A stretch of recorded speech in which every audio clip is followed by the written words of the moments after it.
Soy Fernando Díaz Villanueva, hoy es 19 de octubre de 2017 y esto es La Contracrónica.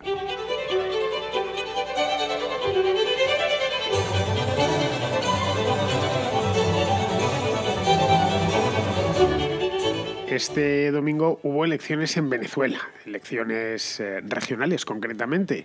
En España no se ha hablado mucho de ellas, ni se ha informado demasiado de ellas, pues porque estamos con lo que estamos y ya sabéis bien todos con lo que estamos. Bien, llevan casi un año de retraso estas elecciones. Os voy a poner un poco al día para los que seáis españoles o que no seáis directamente venezolanos, que el tema lo conocéis bien. Estas elecciones tenían que haber sido convocadas y celebradas hace casi un año, ya digo, en el mes de diciembre del año 2016. Pero Maduro las fue aplazando. Lo he comentado aquí en La Contracrónica en más de una ocasión. Primero iban a ser en primavera, posteriormente en verano y al final se han terminado celebrando ya entrado el mes de octubre. La idea era clara por parte del gobierno bolivariano ir a hacerlas después de la constituyente. Tal y como estaba previsto, las ganaron de calle los chavistas, que se agruparon en una coalición llamada Gran Polo Patriótico Simón Bolívar. Lo estoy leyendo porque estos chavistas son amantes, como los podemitas en España, son amantes de los nombres largos. En este caso me lo he tenido que apuntar en la libreta, porque si no, como para quedarte un nombre tan largo en la memoria. Bien, el Gran Polo Patriótico Simón Bolívar obtuvo, al menos sobre el papel, una victoria contundente. Pero claro, contundente si no fuese por el hecho de que los resultados no se los cree nadie. No creo, yo personalmente creo que no se los creen ni ellos siquiera, y mucho menos fuera del país. Estaríamos, por lo tanto, ante el enésimo fraude electoral del chavismo, porque a las alturas que estamos ya de la película pues han sido unos cuantos, un régimen que tiene secuestrado al país y que ha terminado poniendo, una vez más, a la oposición contra las cuerdas.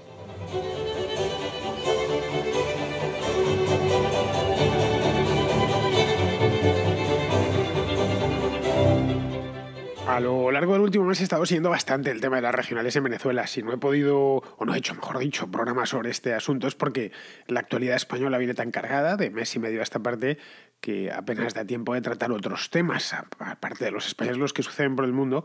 Pero en concreto, la actualidad en mi país pues es, como bien sabemos todos, pues está como está, total. Que al final esto lo he ido metiendo un poco en el archivo. Dije, bueno, voy a esperar a que realmente suceda lo que tiene que suceder. Ya me lo imaginaba, creo haberlo dicho en un programa que hablaba de Venezuela el mes pasado, en septiembre, y lo que no sabía es cómo iban a hacer exactamente. De hecho, las trampas las han hecho, pero no sabemos cómo. No lo sabe la oposición, no lo sabe el extranjero, no lo saben los propios venezolanos, pero todos saben que es trampa. Es decir, que el desenlace final de estas elecciones era más que previsible. No nos vamos a engañar con otra cosa. Si dijésemos, albergábamos grandes esperanzas de que por fin la oposición en Venezuela se hiciese tiene 23 estados, Venezuela pues se hiciese con 22 o con 20. No, yo no albergaba ninguna. Sabía que les iban a dejar algunos, no sabía cuáles, o imaginaba, muchos analistas también. No he sido el único, pero vamos, son unas elecciones que ya de por sí nacieron con mala estrella. Os decía antes que estaban previstas en origen para el año 2016. Es cuando tocaba, además, porque las anteriores habían sido en el año 2012. Pero, bueno, en aquel momento decidió Maduro que no se iban a celebrar. No le dio la gana. La presidenta del CNE, del Consejo Nacional Electoral de Venezuela, que es una tipeja que se llama Tibisay Lucena, pues esta mujer dijo que no se hacían porque había una guerra económica, que es el cuento con el que están desde hace bastante tiempo. Con el cuento en el que están desde que bajó el petróleo y las cosas políticamente les van mal. Ya por esa razón, por la bajada del precio del petróleo, los problemas económicos que tenían, pues no se podía hacer elecciones. Algo cuando menos sorprendente, porque imaginaos que en cualquier país pues hubiese una crisis económica, pues ya precisamente por eso ya no se pueden hacer elecciones, cuando es justo todo lo contrario. Precisamente porque hay una crisis económica es cuando queremos cambiar al gobierno, porque se ve que el actual no lo está haciendo muy bien. Pero esa lógica en Venezuela no impera. Esto que sería lo normal en cualquier otro país, en la Venezuela bolivariana pues no funciona de la misma manera. La razón obviamente era otra, como os podéis imaginar. El índice de popularidad de Maduro era muy bajo en aquel momento y no querían exponerse a lo que se veía que iba a ser una debacle como la del año anterior, como la de diciembre de 2015 en la Asamblea Nacional. Probablemente pensaban, dijeron algunos, que si dejaban correr el tiempo, esto lo dijeron muchos analistas en su momento, y era un poco la versión oficial durante todo este año, Maduro está dejando correr el tiempo porque la cosa quizá mejora. Ya, pero se va a encontrar el problema 3 meses más tarde, o 4 o 5 meses más tarde. Yo personalmente no lo pensaba. Dije, a poco que conozca uno los fundamentos de la economía venezolana, están como están, el país está devastado, económicamente no hay recuperación posible. Tendría que ponerse el petróleo a $300 y aún con todas tendrían problemas de liquidez porque, bueno, pues en el país no se produce nada, como bien sabemos. No es que cuando el petróleo estaba caro, estaba a $120 o $110, Venezuela fuese muy bien. Venezuela ya estaba en la ruina en el año 2012 y el petróleo en aquel entonces cotizaba mucho más alto. La razón por la que el chavismo estaba esperando, estaba dando ese tiempo, es porque todavía no había pergeñado el golpe de Estado del pasado mes de julio. Ya sabéis, lo de la dilución de la Asamblea Nacional en esa Asamblea Constituyente formada a principios de agosto y que durante el pasado verano estuve tratando con bastante detalle aquí en este programa. Lo hice un montón de contracrónicas sobre el tema de Venezuela, las manifestaciones, la Asamblea Nacional Constituyente, bueno, las idas y venidas de la actualidad venezolana que hubo a lo largo de los meses de especialmente junio y julio. A partir de agosto la cosa es como que se enfrió. Muchos preguntan. De hecho, me han preguntado en los últimos 2 meses, oye, Fernando, tú que hablabas tanto de Venezuela, ¿qué está pasando allí? ¿Qué pasa? Ya por fin han llegado a un acuerdo con el gobierno. Zapatero se ha salido con la suya y al final consiguió ponerles de acuerdo. No. Simplemente no es así. El gobierno ha ganado, por lo menos por ahora. Ha vuelto a ganar una batalla más, como tantas y tantas que viene ganando el chavismo desde el principio. Bien, esta Asamblea Nacional Constituyente, que se formó a principios de agosto, y que en el extranjero no reconoce casi nadie. Dentro de Venezuela solo reconocen los chavistas y en el extranjero pues quitando Cuba, Bolivia, Nicaragua y los países, la clientela propia del chavismo, ningún país serio, civilizado o democrático reconoce esta Asamblea Nacional Constituyente, que además tiene unas funciones que no están del todo claras, aunque curiosamente ya ha empezado a decidir cosas. Nada más llegar, esto fue a principios de agosto, confirmó a Nicolás Maduro en la presidencia. Fue su carta de bienvenida. Bueno, que sepáis que este hombre, aparte de votar a los venezolanos en 2013, nosotros lo confirmamos, eso de entrada. Y luego, unas semanas después, creo que fue ya a finales del mes de agosto, se apropió por las buenas de una serie de competencias de la Asamblea Nacional. Competencias relativas, sin especificar, que era lo mejor de todo. Cuando un político no especifica, significa que se lo queda todo. Me voy a empezar a legislar o a mandar sobre este asunto o sobre este otro. Bueno, significa que manda sobre todo ese asunto. Ellos dijeron que iban a quedarse con una serie de competencias socioeconómicas. Ya os podéis imaginar, en la palabra, en la categoría socioeconómico entra todo lo que uno quiera. Pues quitando yo creo que el Código Penal, el resto casi todo es socioeconómico. Pero bueno, el resultado es que hoy hay 2 poderes legislativos en Venezuela. Ya sé que es difícil de entender, me consta, pero es que es así. Bueno, aunque quizá no sea tan apropiado llamarlos poderes. Ni siquiera legislativos, porque ninguno de los dos legisla. No tiene iniciativa legislativa. En Venezuela poder solo hay uno. Y solo legisla uno, que es Nicolás Maduro Moros, ya está. No vamos a engañarnos ni a pensar lo que no es. El resto, pues, o son comparsas del presidente, es decir, compañeros de baile, sí, puras parejas de baile, que por cierto a Nicolás Maduro le gusta mucho bailar, siempre que puede hacerlo, lo hace en su programa de televisión. Si buscáis en YouTube encontraréis un montón de... No es un gran bailarín porque está muy gordo, y claro, bailar es algo que necesitas estar en forma, es como montar en bicicleta, que son cosas que tienes que, no voy a decir slim perfecto, pero tienes al menos que estar en forma y baila. Eso sí, baila con su mujer delante de las cámaras. Pues trata un poco a la Asamblea Nacional Constituyente como si fuese una pareja de baile. Ese es uno.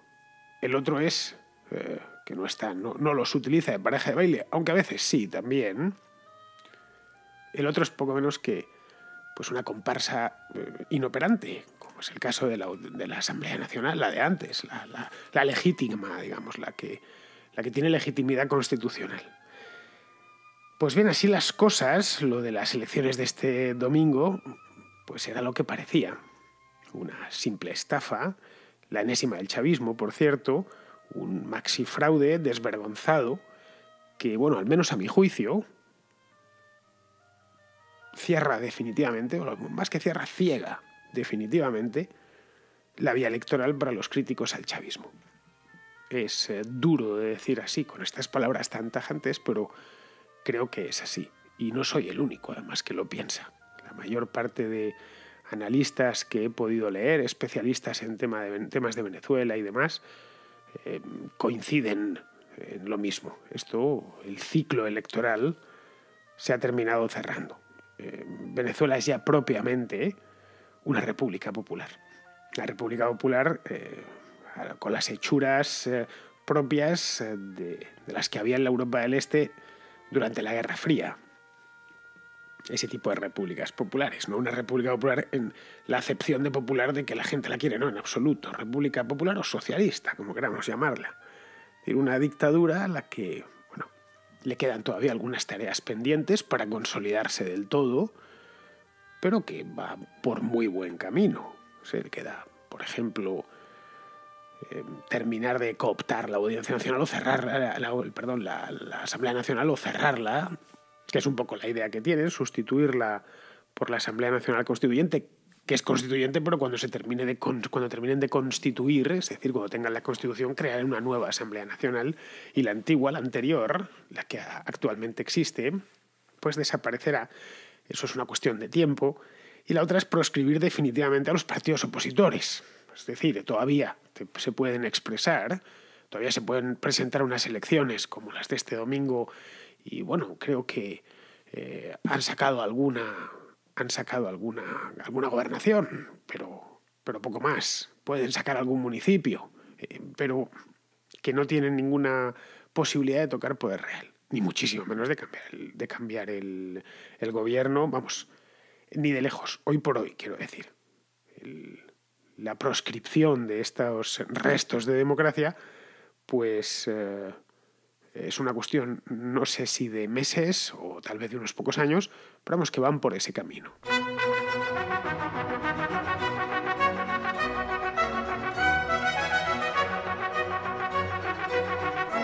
Al chavismo le falta también construirse una oposición a la medida, como hicieron los comunistas de la Alemania del Este. Y diréis, bueno, ¿qué es eso de una oposición a la medida? ¿Cómo te puedes construir una oposición a la medida? Entonces no es oposición. Bueno, una oposición nominal, que solo nominalmente sea un partido opositor, pues para salvar la cara, para poderse presentar internacionalmente, incluso desde el punto de vista doméstico, nacional, de decir, bueno, en el fondo hay varios partidos, tú puedes votarnos a nosotros o votar a esos o a aquellos, con otros nombres, otros logotipos, y que se presentan, que concurren a las elecciones. Eso es lo que hicieron los comunistas en Alemania, la Alemania del Este. El RDA lo llamaron Frente Nacional, así se llamaba, y estaba formado por el SED, que era el Partido Socialista Unificado, tenía ese nombre, el Partido Comunista, y luego por una versión como domesticada de los partidos del oeste, los partidos tradicionales de Alemania. Estaba el CDU, entre 1949 y 1989 había dos CDUs en Alemania. Estaba el CDU de la República Federal y luego el CDU de la República Democrática de Alemania del Este. No tenían mucho que ver, pero vamos, se llamaban los dos CDU. Luego tenían también un partido liberal demócrata, tenían un partido agrario, que es un tipo de partido histórico alemán que ya ha desaparecido completamente. Pues bien, estaban todos esos juntos dentro de lo que se llamaba Frente Nacional, pero que mandaba siempre al SED. Había elecciones y cosas por el estilo, pero era un parlamento totalmente monocolor. Podías encontrar diputados o representantes del CDU o del Partido Agrario, pero realmente se hacía lo que decía el secretario general. Punto, no había más. Pues bien, algo similar terminará pasando en Venezuela, por lo menos a mi juicio, y si no al tiempo. Esto ya lo veréis, si nada lo impide, de una manera u otra se llegará a eso. Estoy 100% convencido. y apuntadlo bien, 18 o 19 de octubre de 2017, si nada lo impide entre medias, la Venezuela bolivariana va a terminar pareciéndose muchísimo, mucho más de lo que los venezolanos quisiesen, bueno, y los que no lo somos, a la República Democrática Alemana, que existió entre 1949 y 1989. Lo digo para que los venezolanos más jóvenes, que no pudieron vivirlo, puedan ir a los libros o a la Wikipedia y estudiar un poco cómo se organizó ese régimen, porque se le va a parecer en bastantes cosas. La dictadura de Walter Ulbricht o Erich Honecker, que fue el último, los dos grandes secretarios generales del SED, no era especialmente popular. Podréis decirme, no, pero es que aquí la gente no quiere a Maduro. Allí tampoco querían a Honecker. Pero tampoco necesitaban ser populares, a ver si me entendéis. Contaban con un férreo control de la sociedad y habían creado una clientela lo suficientemente numerosa como para que ese control se ejerciese de manera muy eficiente. De hecho, la RDA cae por factores externos, no internos, factores exógenos. El muro de Berlín se les viene abajo, pero se les viene abajo cuando ya todo el bloque del este está descomponiéndose. Y cuando básicamente Mikhail Gorbachev dice que no les va a atender y que si tiene una rebelión dentro, se lo dice a Honecker, que no va a mandar a los tanques del Ejército Rojo como si habían hecho en Checoslovaquia en el 68 o en Budapest en el año 56. Se implosiona, pero porque alrededor ya no encuentra apoyo ninguno. Se le están yendo los ciudadanos que se refugian en la embajada alemana de Praga. Es decir, no era popular, no era querido, pero una sociedad muy bien controlada. En sus mejores momentos, la Stasi llegó a contar con 300.000 empleados, entre funcionarios del propio ministerio. La Stasi era un ministerio, el Ministerio Staatssicherheit, Ministerio para la Seguridad del Estado, así se llamaba. Lo de Stasi es una contracción. Pues entre funcionarios del ministerio e informadores, los informantes de la Stasi, pues había cerca de 300.000 personas. Ojo, estamos hablando del 2% de la población, para un país de unos 15 millones de habitantes. No sé, es como si hoy en España pues hubiese un hipotético Ministerio de la Seguridad del Estado emplease a casi 1 millón de personas. Solo para que hubiese... Eso significaría que habría informantes por todas partes. Podrían ser desde nuestro hermano hasta un compañero de trabajo, un vecino. El número de informantes no era casual, ¿eh? No dijeron, bueno, pues nos ha salido un 2%. Observaron cuántos perros hacen falta para controlar un rebaño de ovejas. Eso fue lo primero que hicieron. Y efectivamente, el número ideal para un perro, un solo perro, son 50 ovejas. Un solo perro se las apaña bien con 50 ovejas. Pero si le metes 100, alguna la perderá. No podrá controlarlas del todo. Es decir, el 2%. Si tienes un rebaño de 100 ovejas, probablemente te hagan falta 2 perros. Bueno, pues a ellos les hicieron falta 300.000. Esta es una idea que se exportó, ¿eh? Se la llevó Raúl Castro a Cuba. Raúl Castro era un devoto, admirador de la RDA. No sé si lo seguirá siendo porque Raúl Castro todavía sigue vivo.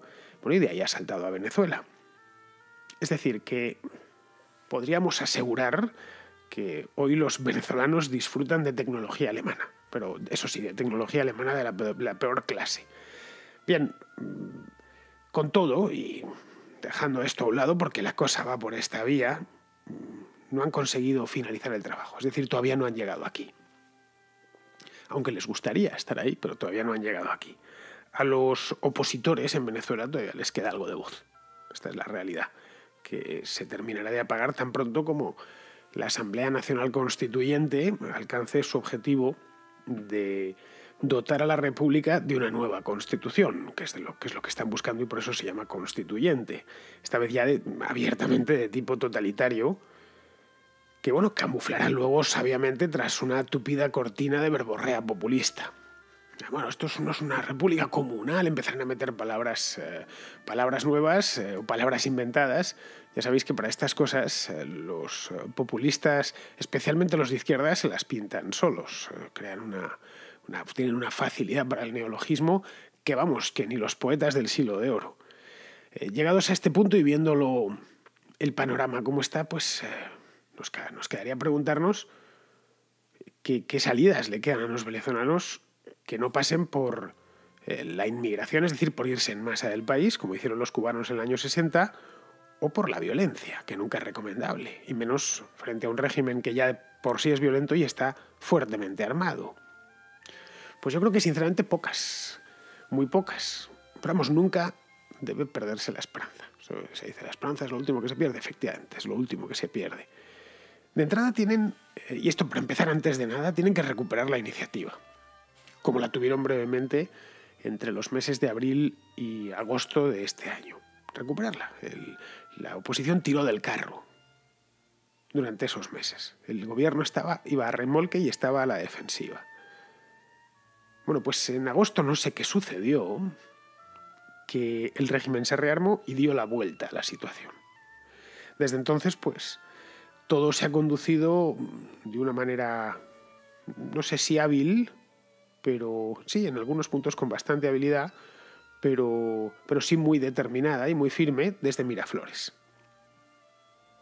Ya está. Y todo con el concurso opositor, el concurso entusiasta de muchos opositores, que aún creían que, bueno, que podrían repetir la gesta con estas elecciones, la gesta de diciembre de 2015, y hacerse con casi todas las gobernaciones, si no directamente con todas. Bien, esto era simplemente imposible, como os decía. El chavismo había hecho el tonto en el año 2015 y no pensaba hacerlo una segunda vez. Ya solo nos faltaba encima tener 23 estados y los 23 en manos de los opositores. Y más teniendo en cuenta que es un régimen perito en adulterar elecciones, adulterarlas a su antojo. Vamos, es un tema que se ha tratado muchísimo en los últimos años, no es una cosa de ahora, hay libros al respecto, informes de todo tipo, de las tácticas las técnicas que utilizan los chavistas, todas de factura cubana, para modificar el curso de las elecciones. Pero vamos, la de este domingo lo llevaron a una categoría, el pucherazo, el fraude electoral lo llevaron a una categoría superior. El régimen, hubo algunas cosas fabulosas. El régimen cambió en el último minuto como 300 lugares de votación de sitio. ¿Aquí se puede votar? Bueno, pues en el último momento ya no se puede votar aquí, lo cerraron y lo abrieron en otro lado. Luego inhabilitaron a algunos candidatos opositores, pero además inhabilitación por puro capricho. En muchos sitios se sacó a apoderados de la oposición sin que pudiesen verificar el conteo. El conteo de votos una vez se había cerrado la mesa. Bueno, y además de eso no hubo observadores internacionales, al menos dignos de tal nombre, es decir, independientes. Y sobre todo, es simplemente, y esto creo que es lo definitivo, es simplemente imposible que el chavismo haya recibido semejante apoyo popular, cuando sus índices de aprobación llevaban años por los suelos, no meses ni semanas, años. Caray, y solo 3 meses después del mayor ciclo de protestas callejeras, el más largo y el más intenso de la historia, no de la historia reciente de Venezuela, de la historia de Venezuela. Caray, que pase esto y 2 meses después arrases en unas elecciones no tiene mucho sentido, va contra la lógica, contra el sentido común. Bien, ante las quejas internacionales, que las ha habido y las sigue habiendo, el Grupo de Lima, por ejemplo, se ha quejado, casi todos los países de Hispanoamérica, pues Maduro ha debido pensar que se le había ido la mano con el tema y ha ofrecido realizar un recuento, pero solo si lo efectúa la Asamblea Nacional Constituyente. Es decir, el zorro a cuidar de las ovejas, bien, o de las gallinas, en este caso los zorros no comen ovejas. Yo soy urbanita, pero no tanto. Bueno, esto de la ANC ya sabéis lo que es un organismo de legitimidad cuando menos cuestionable, cuando no abiertamente ilegítimo. Yo personalmente creo que es abiertamente ilegítimo. Así que lo único que le queda a la oposición es mantener la calma y no volver a llegar a un solo acuerdo con el régimen. Ninguno. Es decir, no volver a participar en ninguno de sus circos. Como este último. Que esto les haya servido de lección final. Una plataforma opositora numerosa, cargada de razones, que va cargada de razones, y con presencia continua en la calle. Lo más pacífico que se pueda, pero con presencia continua en la calle, que se visualice el conflicto. Yo creo que es la única salida posible a estas alturas, que evite la emigración y que evite la violencia. Una, porque sería descapitalizar el país y además uno no tiene que irse de su país por motivos políticos, no sé, que no te quede más remedio. Y lo segundo, pues en fin, daría lugar a una, no sé si una guerra civil, pero a una matanza, a una auténtica carnicería, y eso no es deseable en ningún sitio. Los opositores tienen han ganado algunas cosas en los últimos, especialmente en los últimos meses. Tienen lo que no tenían hace 2 años. Tienen al mundo de su lado, abiertamente ya consciente de lo que es Venezuela, la República Bolivariana, y sobre todo tienen delante a una dictadura que se ha quitado la careta.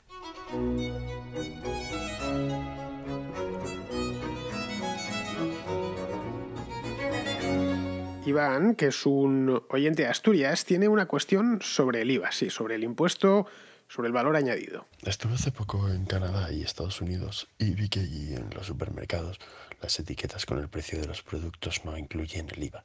Por ejemplo, si estás en Quebec, que tiene un IVA del 15%, y vas a comprar algo que pone que vale 20 euros según la etiqueta, al pasar por caja te van a cobrar 23. Me llamó bastante la atención esta política y bueno, estoy seguro de que allí la gente está mucho más al tanto de lo que pagan en impuestos al consumo. Me gustaría saber qué opinas de esto, porque estoy seguro de que estás a favor de que seamos más conscientes de lo que pagamos en impuestos, pero también es un fastidio a la hora de calcular el precio de lo que compras antes de pasar por caja.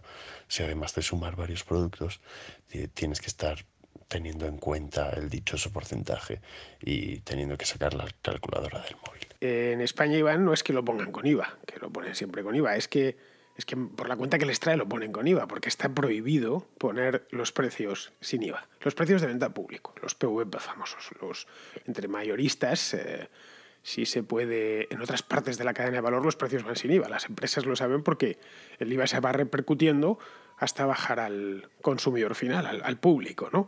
Pero vamos, en un restaurante, en una tienda, allá donde vaya, siempre que sea precio de venta público, tiene que ir obligatoriamente el precio final. Tienen que haberte sumado el impuesto. Lo ideal sería lo contrario, es decir, lo ideal sería que los precios tuviesen que salir sin IVA y que anunciarse sin IVA y que luego solo tuvieses que sumar tú. Y dices, bueno, pues tengo que sacar la calculadora del móvil. Bueno, pues todo nos ayudaría también a ejercitar un poco la mente, ¿no? La cabeza, ir sumando porcentajes, no es mucho más, siempre es el mismo porcentaje. Siempre es en España hay 3 tramos de IVA, pero vamos, tenemos el principal, que es es un 21%, es una barbaridad. Y bueno, al final sabemos si una cosa vale 500 euros, sabríamos cuánto entra, en torno a los 200, en torno a 1000, como hacen en Estados Unidos, que no les vienen sin IVA y todos más o menos saben exactamente cuál es el precio final. Oye, esto no está mal, ¿eh? Que tuviésemos que estar calculando los incrementos porcentuales, porque no nos vendría bien para tener agilidad mental, pero no solo eso.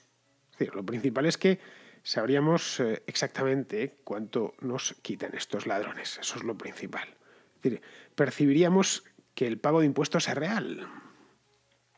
Especialmente las clases, como dicen ahora, más desfavorecidas, los pobres. Pues, los pobres lo verían claramente, o lo veríamos claramente, los que somos pobres. Diríamos, caray, o sea que se está llevando tanto, que hemos cenado 4, pero he pagado por 5. Si miráis la cuenta en un restaurante, la factura, veréis, bueno, pero ¿cuánto se han llevado estos tíos? No, es que estás pagando un quinto cubierto. Y ese quinto cubierto es... visualizas entonces a tu socio oculto, que lo tienes, va siempre detrás de ti, lo llevas al lado. Luego también veríamos otra cosa, y es lo baratas que son algunos productos y algunos servicios cuando le quitamos el impuesto. Haced esa prueba. Entrad, qué sé yo, a una página web que vendan, no sé, ordenadores. Un ordenador que viene a costar un ordenador portátil, un PC o un Macintosh que esté bien, que no sea una mierdecilla, una cosa que esté bien. 1.000 euros. Pues que 1.000 euros pues sean 790. Imaginaos que pusiese claramente 790 y que se te han ido 210 en impuestos para el señor Montoro. Como le acabo de dar a este tío, le acabo de sacudir 200 pavos. Sí, le acabas de sacudir 200 pavos. Por las buenas. Y si pagas eso en efectivo todavía te duele más. porque ves, tocas los 100 o los 200 euros. Si pagáis alguna vez en efectivo, cantidades que no sea de calderilla de bolsillo, no sé, una cena o una comida o algo así, o algún producto, os vais a comprar una bicicleta, la bicicleta os piden por ella 300 euros y lo pagáis físicamente, veréis, pensad en esto, se está yendo así, de golpe, 57 euros son para el gobierno. Entonces la cosa cambia sustancialmente, pero vamos, no lo van a hacer, te lo digo ya, porque parte del trampantojo, del engaño, consiste precisamente en esto. Muy bien, amigos, pues con esto ya vamos a terminar, pero no sin antes pasar por la pizarroteca, que nos tiene un mensajito sobre Trump y su reforma fiscal. Donaldo ha demostrado que no sabía de política, y al aplicarla a temas que igualmente desconocía, como han sido la inmigración, el yihadismo, la sanidad o las relaciones internacionales, el resultado ha sido el previsible. También ha aplicado su desconocimiento de la política a temas que conocía, como las armas, el racismo o los trabajadores sin papeles, con resultados desconcertantes. Su desconocimiento de la política ha afectado negativamente a los temas que dominaba, a saber, negociaciones comerciales, estar bajo los focos y cabalgar escándalos. Ahora le toca el turno a la fiscalidad. Sabemos que domina el tema y habrá que ver si ha aprendido algo de política para poder sacar su reforma fiscal adelante y satisfactoriamente. Un cordial saludo de Pizarro. Pues amigos míos, hasta aquí ha llegado la contracrónica de hoy. Os recuerdo que tenéis Contrahistoria, que llevaba una semana sin hacerla. La semana pasada no pude porque la información fue tan intensa y de tal cantidad que no me dio tiempo material. Y las contrahistorias me llevan tiempo de prepararlas, más que las contracrónicas. Me toca leer bastante en muchos casos y sobre todo condensar luego para que quepa todo en 40 minutos. Y bueno, ya sabéis cómo estuvo la primera semana de octubre aquí en España y no me dio tiempo. Dije, bueno, pues para hacer una mierda de contrahistoria no la hago y me voy preparando la de la semana siguiente, que salió ayer. Es un tema que está de relativa actualidad.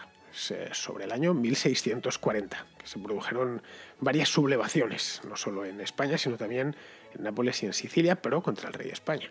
Entonces, alguna os parecerá incluso familiar. Si os interesa el tema, os gusta la historia y os gusta este programa, pues ya sabéis, lo tenéis, no en este canal, sino en el canal de la Contrahistoria. Por lo demás, nada más me queda que despedirme de vosotros. Hasta mañana.